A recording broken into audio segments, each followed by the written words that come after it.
Good morning friends. இந்த ஆடியோவில் ஒரு இன்ட்ராடே பையர்ஸ் அவங்களோட உண்மையான வாழ்க்கை எப்படி இருக்கும், அவங்களுடைய மனநிலைமை எப்படி இருக்கும், சைக்காலஜி எப்படி இருக்கும் அப்படின்ற மாதிரி ஒரு டாப்பிக்கு. இந்த டாபிக் கரெக்டாக இருக்குன்னு தான் தோணுது. ஏன்னா எல்லாருமே ஆப்ஷன் பையராக தான் இருக்கும். ஆப்ஷன் பையரோட அந்த இமேஜின் எப்படி இருக்குன்னா, ஒரு ரூ. 500 நம்ம ட்ரேடிங் பண்ணால் அதில் ஒரு 3000 4000 ஒரு ரூ. 1000 வச்சு ட்ரேட் பண்ணால் ஒரு 5000 லாபம் வரும் அப்படின்ற மாதிரி நம்ம ஒவ்வொரு நாளும் திங்க் பண்ணிக்கிட்டே இருக்கோம். அப்படி தான் எல்லா விதமான அட்வர்டைஸ்மெண்ட்டும் வருது, அப்படி தான் எல்லா விதமான ஆடும் வருது, அப்படி தான் எல்லா விதமான ஸ்க்ரீன்ஷாட்டும் வருது, அப்படி தான் எல்லா விதமான ரீல்ஸும் வருது. ஸோ அது எல்லாமே நம்மளை நோக்கி ஆப்ஷன் பையரை அட்ராக்ட் பண்ணுது, ஈர்க்குது. ஆனால் உண்மையாலே ஆப்ஷன் பையரோட லைஃப் எப்படி இருக்குன்னா, அதிகப்படியான மன அழுத்தம் அதிகமாக இருக்கும், அதிகமான அன்சர்டனிட்டி, என்ன நடக்கும் ஏது நடக்கும்னே தெரியாத ஒரு மனநிலைமை, உடலும் சரி மனசும் சரி ரொம்ப சோர்வடைஞ்சிரும். இந்த பண பிரச்சனை நாளுக்கு நாள் இன்க்ரீஸ் ஆகிட்டே இருக்கும், ஃபினான்ஷியல் ப்ரெஷர். இதனால தான் ஒவ்வொரு நாளும் ஆப்ஷன் பையர் எதையோ பறி கொடுத்த மாதிரியே எப்போவுமே இருப்பாங்க. ஏன்னா கண்டினியூஸாக லாஸ் பண்ணிக்கிட்டே இருக்காங்க. அப்போது இந்த மன அழுத்தம், இந்த அன்சர்டனிட்டி, உடலும் சரி மனசும் சரி சோர்வடைஞ்சிரும்.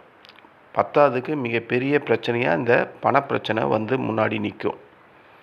அப்போது மன ரீதியான இருக்கிற பிரச்சனை என்னென்ன, அதை எப்படியெல்லாம் நம்ம சால்வ் பண்ணலான்னா, இன்ட்ராடே ட்ரேடர்ஸ் காலையில் 9:15 3 வரையும் எப்போவுமே என்ன பண்ணுவாங்க, சார்ட்டை தான் வாட்ச் பண்ணிக்கிட்டே இருப்பாங்க.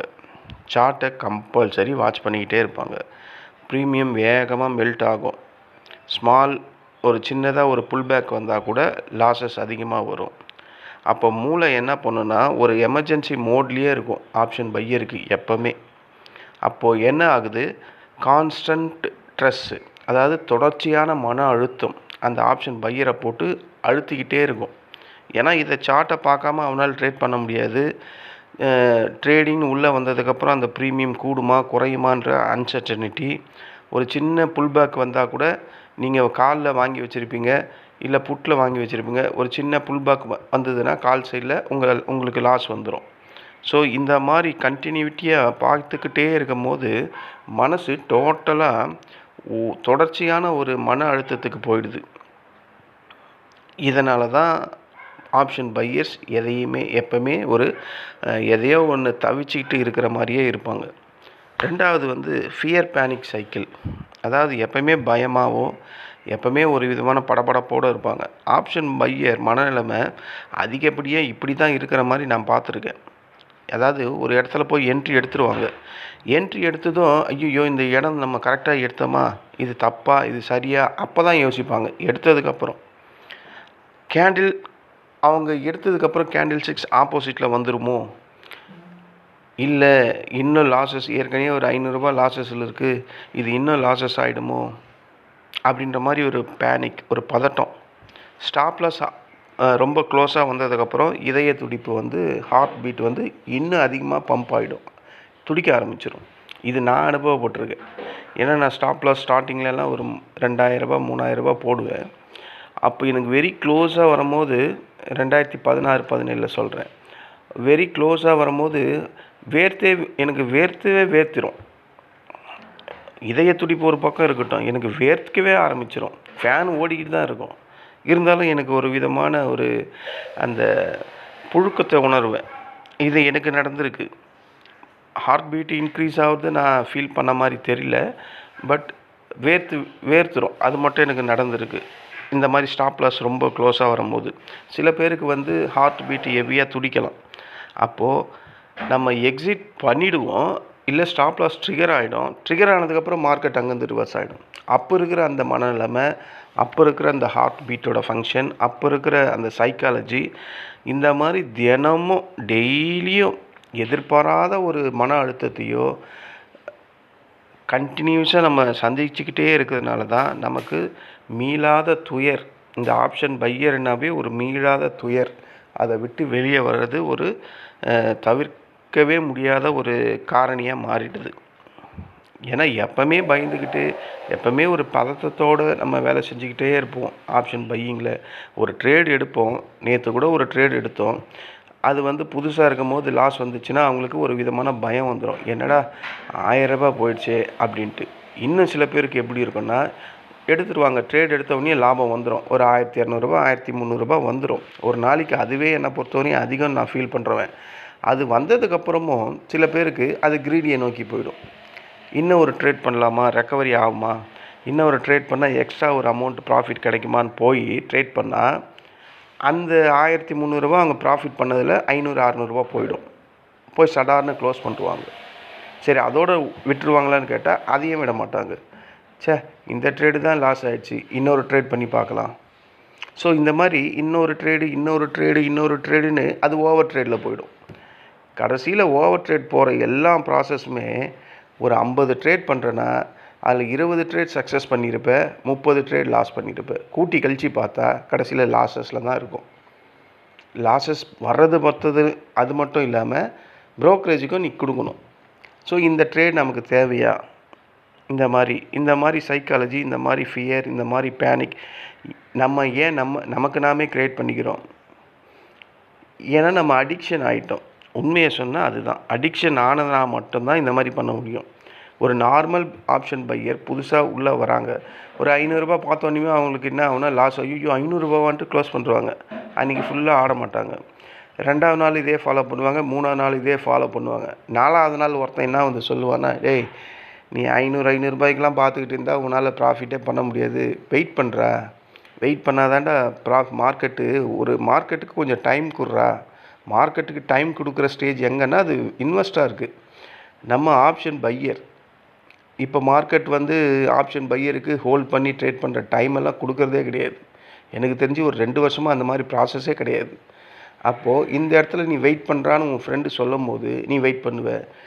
கிராஜுவலாக 500 லாஸ் வர வேண்டிய இடத்துல 3000 4000 வரும். அவ்வளோதான்.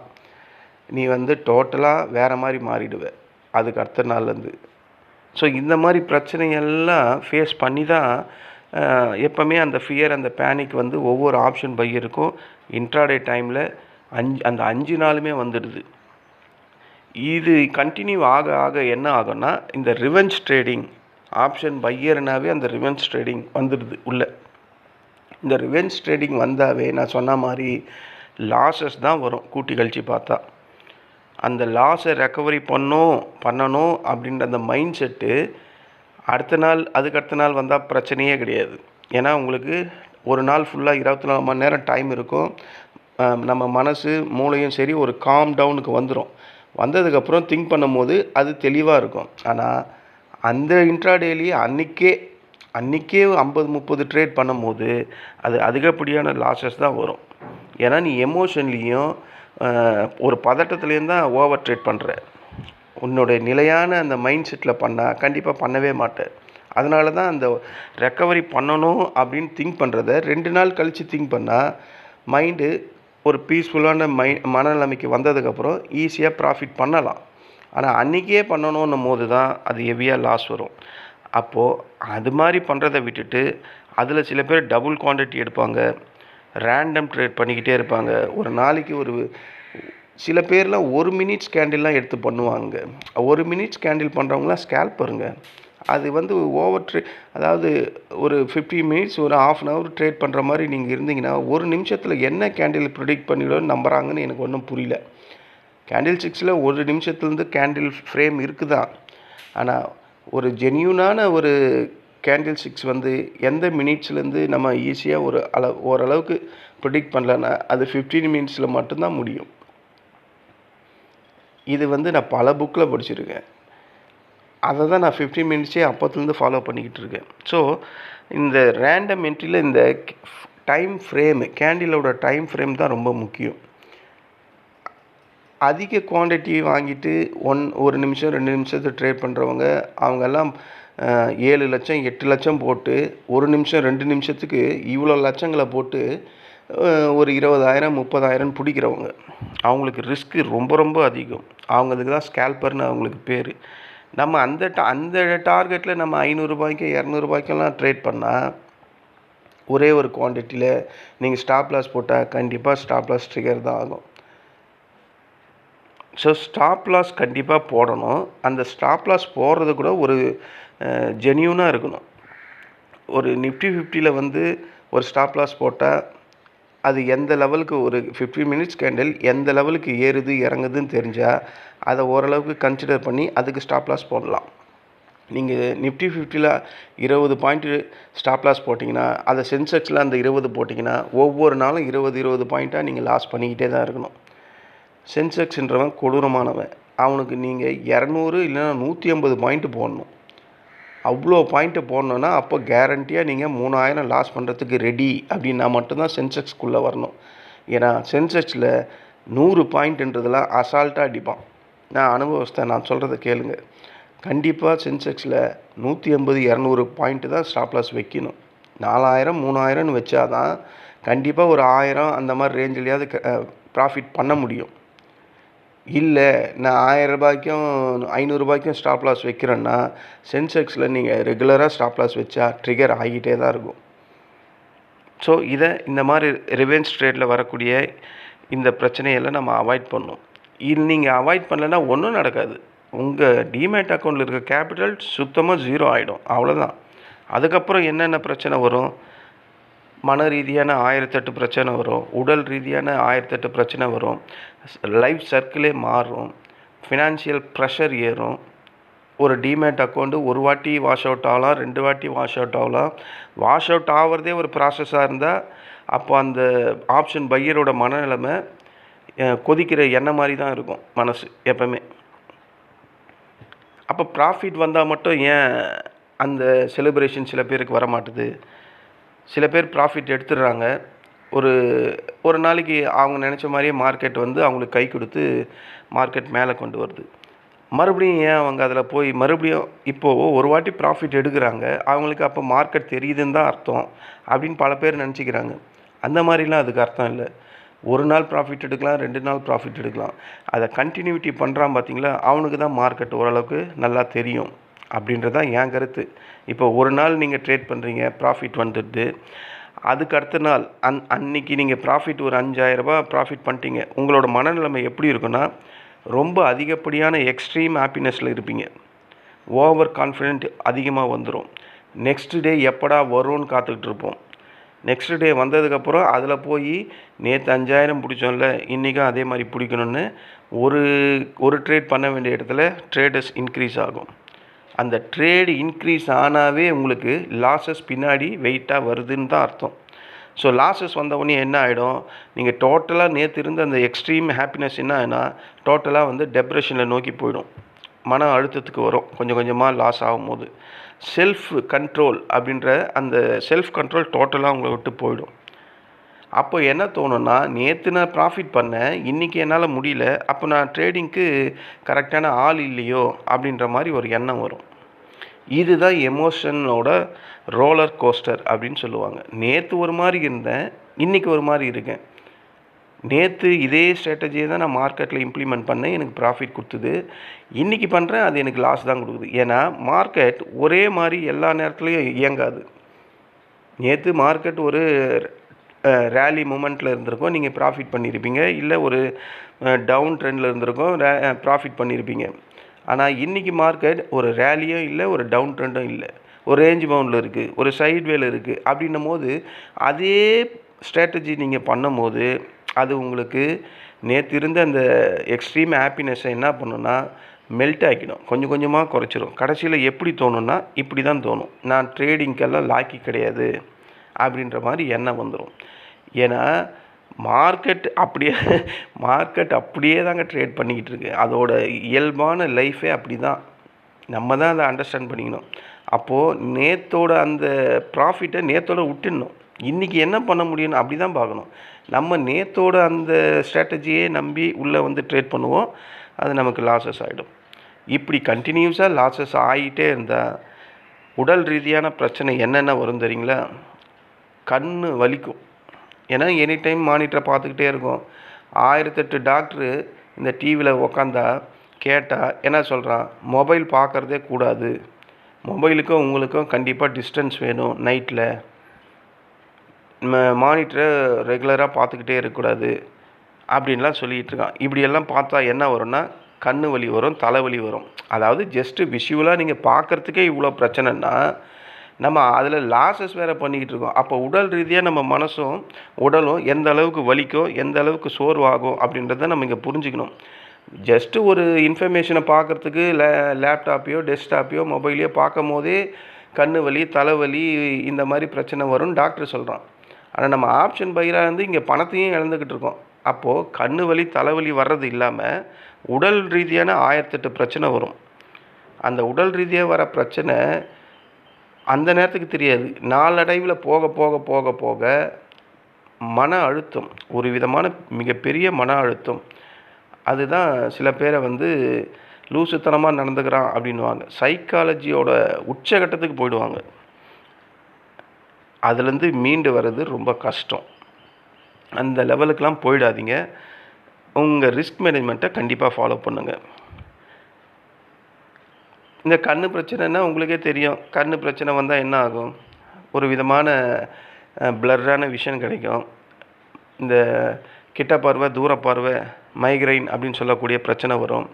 கண் எப்பவுமே ஒரு விதமான ட்ரைனஸாகவே இருக்கும். ஸோ பார்க்குறதுக்கே அப்படின்னா இந்த பிரச்சனைலாம் இன்னும் கூட சேர்ந்தால் என்ன ஆகும் நீங்கள் புரிஞ்சிங்க, நான் சொல்ல விரும்பலை. அதுக்கப்புறம் பிபி, கண்டிப்பாக இது பிபி இன்க்ரீஸ் ஆகும். சில நார்மல் ஆப்ஷன் பையர், என் ஃப்ரெண்டே இருக்கான், அவனுக்கு ஒரு லாஸஸையே பார்த்துட்டு திடீர்னு ப்ராஃபிட் வரும்போது அந்த ப்ராஃபிட்டை கிளிக் பண்ணுறான்னா அவன் கை உதிரும்.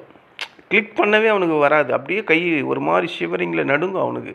நானே பார்த்துருக்கேன். நானே எத்தனை வாட்டி க்ளோஸ் பண்ணி கொடுத்துருக்கேன்.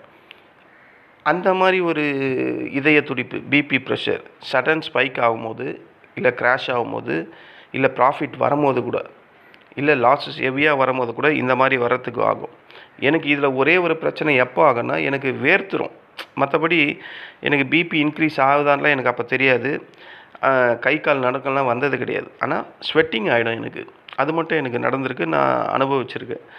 அப்போது இந்த டோட்டலாக இதெல்லாம் அவாய்ட் பண்ணணுன்னா ஆப்ஷன் பையர் வந்து நான் சொன்ன மாதிரி அந்த ரிஸ்க் மேனேஜ்மெண்ட்டு, அந்த டிசிப்ளின் இதெல்லாம் இருக்கணும். இதை லாங் டேர்மாக ஃபாலோ பண்ணணும். நீங்கள் லாங் டேர்ம் வரையும் ஃபாலோ பண்ணிங்கன்னா மட்டும்தான் உங்கள் ஹெல்த்து நல்லாயிருக்கும். நீங்கள் லாஸே கூட பண்ணுங்கள், உங்கள் லிமிட் லாஸை டெய்லியும் பண்ணால் உங்களுக்கு மனசு சோர்வோ எதுவும் வராது. ஆனால் அதை கண்டினியூஸாக 30 நாளும் லாஸஸே வரும்போது அப்போ லைட்டாக மனசு ஒரு கேள்வி கேட்கும். என்னடா நம்ம மட்டும் லாஸே பண்ணிக்கிட்டு இருக்கோம் மார்க்கெட்டில் அப்படின்ற மாதிரி ஒரு கேள்வி வரும். ஆனால் அதை தாண்டி என்ன வரும், இன்னொரு மனசும் சொல்லும், நம்மளால் முடியும் அப்படின்ற மாதிரி சொல்லும். மறுபடியும் போய் ட்ரேட் பண்ணுவோம். ஸோ இந்த ஓவர் நைட் வாங்கி வச்சுக்கிறவங்களோட படுற பாடு இருக்குது பாருங்கள். ஓவர் நைட்டில் வாங்கி வச்சுருவாங்க. அது வந்து அங்கே யூஎஸ் மார்க்கெட்டெல்லாம் ஒரு பெரிய டவுனில் முடிஞ்சிருக்கும். இவங்க கால் சைடில் வாங்கி வச்சுருப்பாங்க. அவ்வளோதான். சனி ஞாயிறில் இவங்களுக்கு தூக்கம் வரும்ன்றீங்க 2 நாள். எப்படா இந்த திங்கக்கிழமை பிறக்கும், எப்படா நம்ம லாஸஸ் எவ்வளோ வந்திருக்கு, அதை எப்படா க்ளோஸ் பண்ணுவோம் அப்படின்ற மாதிரி இருக்கும். ஸோ எனி டைம் அப்போ அந்த சார்ட்டை பற்றியும், அந்த ஆப்ஷன் பையிங்கை பற்றியும், அந்த ப்ராஃபிட்டை பற்றியும், அந்த லாஸை பற்றியும் எப்போவுமே கண்டினியூஸாக திங்க் பண்ணிக்கிட்டே இருக்கும்போது உங்கள் தூக்கம் சுத்தமாக உங்களை விட்டு போயிடும். கொஞ்சம் கூட ஒரு நிம்மதியான தூக்கம் தூங்கவே முடியாது. இதுவே லாஸஸ் வந்தால் அவ்வளோதான். 3 நாள் தூக்கம் போயிடும். வெள்ளிக்கிழமை போயிடும், சனிக்கிழமை போயிடும், ஞாயிற்றுக்கிழமை போயிடும். அந்த 3 நாள் உங்களோட அமைதி உங்களை விட்டு டோட்டலாக போயிடும். ஸோ இதெல்லாம் அவாய்ட் பண்ணுறதுக்கு ஓவர் நைட் பொசிஷனை அவாய்ட் பண்ணுறது தான் பெஸ்ட்டு. உங்களோட லைஃப் ஸ்டைலையே மாற்றணும் அப்படின்ற மாதிரி நீங்கள் திங்க் பண்ணால் கண்டிப்பாக இந்த ஆப்ஷன் ட்ரேடிங் பண்ணிக்கிட்டே இருந்தாலும் இந்த ஆப்ஷன் ட்ரேடிங்கில் வரக்கூடிய பையோ இந்த ப்ராஃபிட்டோ என் மனசை பெரிய லெவலில் இம்பேக்ட் பண்ணக்கூடாதுன்னா உங்கள் லைஃப் ஸ்டைலில் சில விஷயங்கள் நீங்கள் பண்ணணும். கண்டிப்பாக எக்ஸசைஸ் பண்ணுங்கள், கரெக்டான ஒரு ஃபுட்டு எடுத்துக்கோங்க, ஃபேமிலியோடு அதிகப்படியான டைம் ஸ்பெண்ட் பண்ணுங்கள், சோஷியலில் ஃப்ரெண்ட்ஸ் கூட அதிகமாக பழகுங்க, வெளியே அவுட்டிங் போங்க, ஃபேமிலியோட டூர் எல்லாம் போங்க. இந்த மாதிரி லைஃப்பை ஸ்லோவாக வந்து மாற்றிக்கிங்க. அப்போது அதோட இம்பேக்ட் பெரிய லெவலில் இருந்தாலும் உங்கள் வீட்டில் குழந்தைங்க சின்ன சின்ன குழந்தைங்களாக இருந்தால் அது கூட விளையாடுங்க. எப்பேற்பட்ட பிரச்சனையும் போயிடும் குழந்தைங்க கூட விளையாடும் போது. ஸோ இந்த மாதிரி உங்கள் லைஃப் ஸ்டைலை மாற்றிங்க. இப்படி பண்ணால் அந்த பாதிப்பு உங்களை பெரிய லெவலில் ஆப்ஷன் பையரை கண்டிப்பாக வந்து தாக்காது. தாக்கினாலும் அந்த ட்ரேடிங் டைமில் மட்டும்தான் இருக்குமே கண்டி நான் சொன்ன மாதிரி இந்த மாதிரி வெளியே சர்க்கிளில் வந்துட்டிங்கன்னா அது பெரிய லெவலில் இம்பேக்ட் பண்ணாது. ஸோ ஆப்ஷன் பையருக்கு இருக்கக்கூடிய ப்ராப்ளம் அந்த டைம் டிகே, அந்த வெலாட்டிலிட்டி கிராஷு, ஹை ப்ராபபிலிட்டி, ஒரு சின்ன அமௌண்ட்டை வச்சு பெரிய அமௌண்ட் வருன்ற ஹை ப்ராபபிலிட்டி மைண்ட் செட்டு. ஒரு நாளைக்கு 1லேருந்து 5 ட்ரேட் பண்ணணுன்னா ஒரு நாளைக்கு 10லேருந்து 50 ட்ரேட் பண்ணுறது. அந்த 50 ட்ரேட் பண்ணியும் ப்ராஃபிட் வருதான்னா அது உங்களுக்கே தெரியும், வராதுன்னு தெரியும். கேட்டால் சில பேர் என்ன சொல்லுவாங்கன்னா, என்னுடைய லாஸஸை ரெக்கவரி பண்ணுறதுக்காக அத்தனை ட்ரேட் பண்ணுறேன்னுவாங்க. சரி, லாஸஸை ரெக்கவரி பண்ணிருப்பீங்க, ப்ராஃபிட்டும் இல்லை லாஸும் இல்லை. ஆனால் ப்ரோக்கரேஜுக்கு கட்டணும்ல, அதே 3000 4000, அப்போ அது லாஸ் தானே. ஸோ எப்படி இருந்தாலும் லாஸ் உங்களை சுற்றி ஒரு சர்க்கிளில் தான் இருக்குது ஆப்ஷன் பையிங்கில். அதை நம்ம தான் அவாய்ட் பண்ணணுமா, இல்லை அந்த சர்க்கிளை பெருசு பண்ணிக்கணுமா, இல்லை சர்க்கிளுக்குள்ளேயே மாட்டிக்கணுமான்றதை நம்ம தான் முடிவு எடுத்துக்கணும். ஸோ இது தான், இந்த மாதிரி பிரச்சனைகள் தான் உடல் ரீதியாகவும் மன ரீதியாகவும் பண ரீதியாகவும் மனுஷனை போட்டு வாட்டி எடுக்குது. இதுதான் இந்த தலைப்புக்கான ஒரு ரியல் சொல்யூஷனாக இருக்கும். அப்போது இந்த மன ரீதியும் இந்த உடல் ரீதியும் எப்படி நான் ப்ரொடெக்ட் பண்ணுறது அப்படின்னு கேட்டால், இதை தான் நான் ஒவ்வொரு வாட்டியும் ஒவ்வொரு வீடியோலையும் சொல்கிறேன். ரிஸ்க் மேனேஜ்மெண்ட்டை ஃபாலோ பண்ணுங்கள், லிமிட் ட்ரேட் பண்ணுங்கள், அந்த ஸ்க்ரீன் டிசிப்ளின் சொல்லுவாங்கள்ல, அதாவது 20 நிமிஷம் 15 நிமிஷம் அதுக்கு மேலே ஒரு ட்ரேடுக்கு டைம் ஸ்பெண்ட் பண்ணாதீங்க. ஒரு நாளைக்கு 3 ட்ரேட் பண்ணுறீங்களா, ஃபஸ்ட்டு ட்ரேட் எடுக்கிறீங்க, அப்போ மட்டும் ஸ்க்ரீனுக்கு முன்னாடி உக்காருங்க. சில பேருக்கு அந்த ஸ்க்ரீனோட சார்ட்டை பார்த்தாவே டெம்ப்ட் ஆகிடும். ஐயோ மார்க்கெட் இறங்குதே, என் ஸ்டைலில் தான் மார்க்கெட் இருக்கே, நம்ம போய் இங்கே ட்ரேட் பண்ணுவோன்னு போவாங்க, அது அப்படியே ரிவர்ஸ் ஆகிடும். ஸோ அந்த ஸ்க்ரீன் பார்க்குற அந்த ஹேபிட்டை விட்டுருங்க. ட்ரேட் பண்ணும்போது மட்டும் பாருங்கள், எப்போ ட்ரேட் எடுக்கிறீங்களோ அப்போ மட்டும் பாருங்கள். எனி டைம் உட்காந்து பார்த்துக்கிட்டே இருந்தால் சில பேரால் கண்ட்ரோல் பண்ண முடியாது. ஸோ ஃபிசிக்கலாக உங்களை கேர் பண்ணிக்கணும். டெய்லியும் நான் சொன்ன மாதிரி எக்ஸசைஸோ, இல்லை குடும்பத்தோடவோ, இல்லை குழந்தைங்களோடவோ, இல்லை ஃப்ரெண்ட்ஸோடவோ, இது மாதிரி உங்களுக்கு இதை தவிர வேறு ஒரு என்ஜாய்மெண்ட் வேணும். சதா இதையே கட்டிக்கிட்டு அழுதா இப்படி தான் இருக்கும். எமோஷன் அதை டோட்டலாக கண்ட்ரோல் பண்ணணும். ஏன் இந்த இடத்துல என்ட்ரி எடுக்கிறோம், ஏன் இந்த இடத்துல எக்ஸிட் ஆகிறோம், நம்ம என்ன தான் மிஸ்டேக் பண்ணுறோம் அப்படின்ற மாதிரி நீங்கள் டெய்லியும் உங்களை கொஸ்டின் பண்ணிக்கிட்டே இருக்கணும். இல்லை ஒரு டைரிலையாவது எழுதணும். நான் ஏன் இன்றைக்கி இவ்வளோ லாஸ் பண்ணேன், எதனால் இவ்வளோ லாஸ் வந்தது, என்னுடைய க்ரீடியாலியா, இல்லை என்னுடைய ஓவர் ட்ரேடிங்காலியா, இல்லை என்னுடைய ஸ்ட்ராட்டஜி இல்லாமையா, இப்படின்னு எழுதி பாருங்கள். கண்டிப்பாக ஒரு நல்ல முடிவு ஒரு நாள் கிடைக்கும். இப்படி பண்ணால் மட்டும்தான் நான் சொன்ன மாதிரி இந்த ஆப்ஷன் பையர் உடல் ரீதியாகவும் மன ரீதியாகவும் வெளியே வர முடியும். ஒரு நாளைக்கு 10லேருந்து 50 ட்ரேட்லாம் பண்ணால் அது பேர் ட்ரேடிங் கிடையாது, அதுக்கு பேர் ஓவர் ட்ரேடிங். ஓவர் ட்ரேடிங் இல்லாமல் அது ஓவர் கான்ஃபிடென்ட்டில் போய்டும். ஓவர் கான்ஃபிடென்ட்டில் ஆப்ஷன் பையிங்கில் மார்க்கெட்டில் இருந்தால் தொடச்சி தூக்கி போட்டுரும். ஸோ இதுதான் எனக்கு தெரிஞ்ச ஒரு ஆலோசனை. இதுதான் ஆப்ஷன் பையருக்கு தேவை. இது எல்லாருக்குமே தேவை. எனக்கு கூட தேவையானது இதில் சிலதெல்லாம் இருக்குது. நானும் அதை மீறிக்கிட்டு தான் இருக்கேன். நானும் அதை கண்ட்ரோல் பண்ணணும். நீங்களும் கண்ட்ரோல் பண்ணுங்கள். இந்த ஆடியோ உங்களுக்கு பிடிச்சிருந்தா என்னுடைய சேனலை சப்ஸ்கிரைப் பண்ணுங்கள். நன்றி, வணக்கம்.